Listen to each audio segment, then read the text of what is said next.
మీకు ఈ వీడియో నచ్చితే వీడియో క్లిక్ చేసి ఛానల్ని సబ్స్క్రైబ్ చేసుకోండి. శౌర్య మామయ్య గారు ఈ బొట్టు ఒకరికొకరు పెట్టుకోవాలి అని చెప్తూ ఉంటే, అదేంటి బాబు అదేంటి అలా పెట్టుకోవాలి, మేము పెట్టుకోం అని రఘురామ్ అంటారు. ఇక చెప్తూ ఉంటే అలా ఇప్పుడు శౌర్య అక్కడున్న వాళ్ళకి సైగ చేస్తారు. అప్పుడే వాళ్ళు మీరిద్దరు అని మళ్ళీ ఇక పొగుడుతూ ఉంటే, అవసరం లేదు మేము బొట్టు పెట్టుకోవాలి అంతే కదా అని రఘురామ్ జానకికి బొట్టు పెడితే జానకి రఘురామ్కి పెడుతుంది. మామయ్య గారు ఈ కంకణాలు కట్టుకోండి అని శౌర్య అంటాడు. ఇది మా ఆచారం అని కట్టుకునే వరకు వదలరు. అవును బావగారు అని రవీందర్ కూడా ఇక పాట పాడతాడు. ఒకరికొకరు కంకణాలు కూడా కట్టుకుంటారు. శౌర్య రామలక్ష్మి ఒకరినొకరు చూసుకొని చాలా మురిసిపోతూ సంతోషపడుతూ ఉంటారు. ఇక శౌర్య తన గదిలోకి వెళ్తాడు. రామలక్ష్మి ఒక కొబ్బరి బొండం తీసుకొస్తుంది. సార్ ఇదిగోండి సార్ అని చేతిలో పెడుతుంది. ఏంటి రామ నాకేనా, సరే తాగేస్తాను అని శౌర్య అంటాడు. సార్ ఇది మీకు కాదు సార్, దీన్ని మా అమ్మ నాన్న చేత తాగించాలి అని చెప్తూ ఉంటే, ఓస్ అంతేనా, సరేలే అని శౌర్య అంటాడు. అలా కాదు సార్ ఆగండి అని అందులో 2 స్ట్రాలు పెడతారు. ఒకే బొండంలో ఇద్దరు స్ట్రాలు వేసుకుని తాగించాలి సార్ అని చెప్తూ ఉంటే, అవునా ఇలా చేయాలా, సరే చేద్దాం, ఏం చేద్దాం అని శౌర్య అనుకుంటాడు. మామయ్య గారు తాగండి మామయ్య గారు కొబ్బరి బొండం అని అంటూ ఉంటే, అలాగేనని తాగుతూ ఉంటే, మామయ్య గారు ఇద్దరు కలిసి తాగాలి అని శౌర్య అంటాడు. అదేంటి బాబు ఒక్కరికి ఒక్కొక్క బొండం ఇచ్చి ఇక ఇద్దరు తాగమంటే ఎలా అని 2 స్ట్రాలు ఇచ్చాను కదా మామయ్య గారు, ఇద్దరు కలిసి తాగండి అని శౌర్య అంటాడు. అవసరం లేదు బాబు అని రఘురామ్ అంటాడు. అవును మా ఇంట్లో ఏదైనా కూడా ఒకే కుర్చీ అన్నీ ఒకేలా ఇలాగే చేస్తాము బావగారు అని రవీందర్ అంటాడు. తర్వాత తాగదాంలేండి అని కొబ్బరి బొండాన్ని కింద పెడుతూ ఉంటారు. నాన్న కొబ్బరి బొండంని కింద పెడితే మా ఆచారాల్ని వ్యతిరేకించినట్లే అవుతుంది నాన్న అని రామలక్ష్మి చెప్తూ ఉంటే, ఇక రఘురామికి ఏం చేయలేక పట్టుజానికి తాగుదాం అని ఇద్దరు కలిసి తాగుతూ ఉంటారు. ఇది ఆచారాల్లో అనిపించడం లేదు, మానిద్దరిని కలపడానికి అల్లుడు కూతురు చేస్తున్న ప్రయత్నాలుగా ఉన్నాయి అని రఘురామ్ చెప్తే, ఏదైతేనే చాలా బాగుంది కదా అని జానకి అంటుంది. ఇక రామలక్ష్మి అయితే సార్ ఒకసారి మీ ఫోన్ ఇవ్వండి అని జానకి రఘురామ్ అలా కలిసి కొబ్బరి బొండం తాగుతున్నదాన్ని వీడియోకి తీసి ఆద్యకి పంపిస్తుంది. వెంటనే ఫోన్ చేస్తుంది.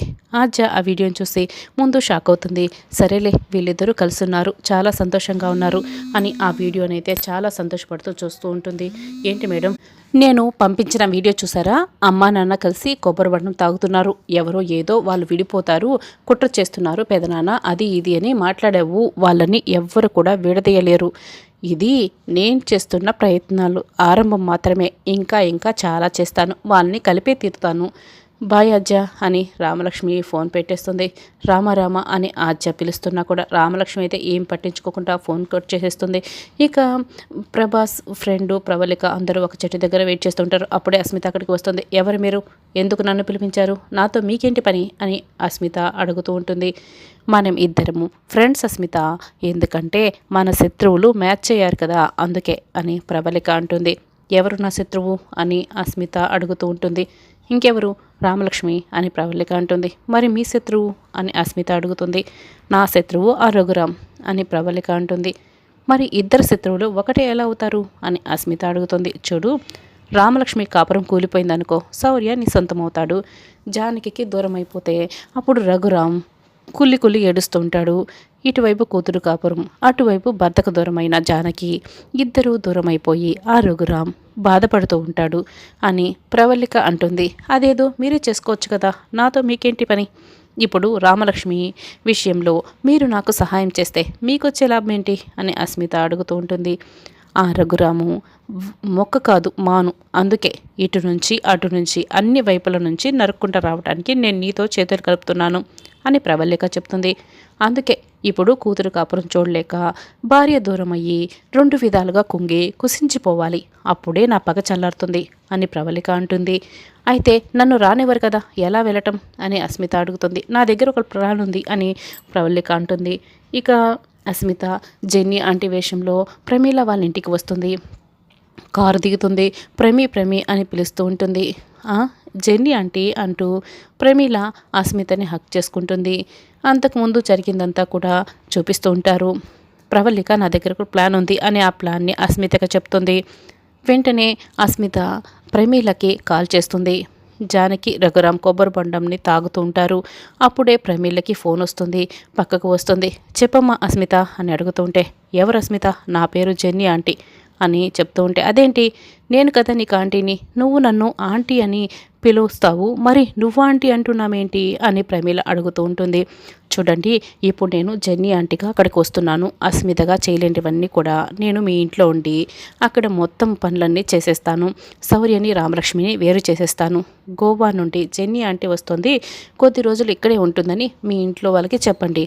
నేను చేయాల్సిందంతా చేసేస్తాను అని ఫోన్లో చెప్పుంటుంది. అయితే డబ్బులు పంపిస్తావా అని ఇందాక మొండి చేయి చూపించావు కదా అని ప్రమీల అడుగుతుంది. 50,000 కాదు, 5 లక్షలు ఇస్తాను. ఫోన్లో అంత డబ్బు ఇవ్వలేను కదా, కాబట్టే వచ్చిన తర్వాత ఇస్తాను అని అస్మిత ఫోన్ కట్ చేస్తుంది. ఇప్పుడు జెన్నీ ఆంటీగా ఇక వస్తుంది. ఏంటి జెన్నీ ఆంటీ, ఎలా ఉన్నావు, ప్రయాణం బాగా సాగిందా అని వాళ్ళు అడుగుతూ కావాలని మాట్లాడుతూ ఉంటారు. అప్పుడే శౌర్య, రవీందర్, రామ ఇక వీళ్ళని చూస్తూ ఉంటారు. ఏంటి నాన్న, ఎవరావిడ అని శౌర్య అడుగుతూ ఉంటాడు. ఏమోరా, నాకేం తెలుసు, నేను కూడా మీతో పాటే కదా ఉన్నాను అని రవీంద్ర అంటాడు. రెండు జెన్నీ ఆంటీ, ఏమండి, గోవా నుంచి మా జెన్నీ ఆంటీ వచ్చింది అని అందరికీ పరిచయం చేస్తూ ఉంటుంది. గోవాలో నీకు బంధువులు ఉన్నారని నాకు ఎప్పుడు చెప్పలేదే అని రవీందర్ అడుగుతాడు. ఇప్పుడు చెప్తున్నాను కదండి, చూపిస్తున్నాను కూడా కదా అని ప్రమీల అంటుంది. హాయ్ రవి, ఎలా ఉన్నావు అని అస్మిత అడుగుతుంటే, రవి ఎవరు రవి అని రవీందర్ అంటుంటాడు. నీ పేరు రవీందర్ కదా, మరి షార్ట్కట్లో నేను రవి అని పిలుస్తున్నాను అని మాటిమాటికి ఇక కొడుతూ మాట్లాడుతుంటే, అబ్బా నన్ను ఎందుకు ఇలా కొడుతున్నావు, కొట్టుకుంటూ మాట్లాడు అని రవీందర్ అంటాడు.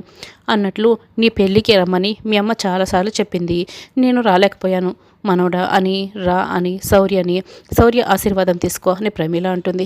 అలాగే నన్ను శౌర్య అస్మిత కాళ్ళు పట్టుకుంటూ ఉంటాడు. అస్మిత ఆశీర్వాదం అంటే అలా కాదు, గోవాలో ఎలా ఉంటుందో తెలుసా అని 4-5 సార్లు శౌర్యాన్ని హక్ చేసుకుంటుంది. శౌర్యకి ముద్దు కూడా పెడుతుంది. రామ అయితే అది చూసి షాక్ అవుతుంది. ఏంటమ్మా, ఏమైంది అని ప్రమీల అడుగుతుంటే, ఈవిడేంటి ముద్దు పెడుతుంది అని రామ అయితే కంగారు పడుతూ ఉంటుంది. శౌర్య షాక్ అయి చూస్తూ ఉంటాడు. మా గోవాలో పలకరింపులు ఇలాగే ఉంటాయి, రా కావాలంటే నీకు కూడా పెడతాను అని అస్మిత అంటుంది. అవసరం లేదు అని రామలక్ష్మి ఇక నమస్కారం పెడుతుంది. ఓహో, తెలుగు పలకరింపా, సరే నీకు నమస్కారం అని అస్మిత కూడా అంటుంది.